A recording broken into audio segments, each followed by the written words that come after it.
All right, so we're gonna take our lime. We've rolled it out to try to get all the juice to get to the center of the lime. Cut it right down the middle. And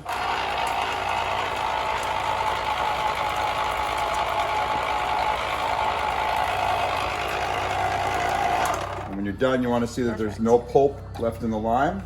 Good juicing, Brad. Thanks, honey.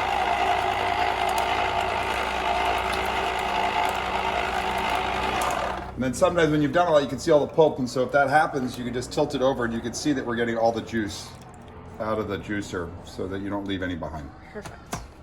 And then if you want to stop it, you just tilt that up a little bit, and that's going to prevent it from dripping. So you're going to want to have some extra limes available for each glass. And then what you want to do, you can slice the lime in the middle so it's going to sit on the rim. But the other thing that you can use the lime for, if anybody wants salt with their margarita on their lime, on their glass, the best way to do it is to take the lime that you just cut in the slit and just go around the glass all the way so that you get this film of lime juice. And then you can just take your salt, dunk the glass in, and now you've got a salted glass. So it works better than water because it's going to hold the salt better. Awesome. All right, so we're going to use our shaker. We've got ice in here. I'm going to put in my tequila. And in general, it's about a third full. And then we're going to add Cointreau. We like Cointreau a little better than triple sec, both work. All right, and so that's going to be... That's also the only thing we have right now. about a quarter.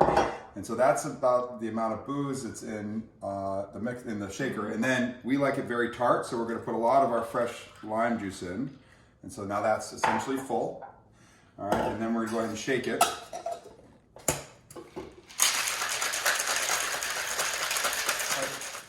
So we got one salted glass, one regular. Go ahead and pour our margarita in.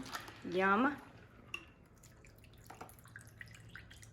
Making a mess, Brad. I am making a mess.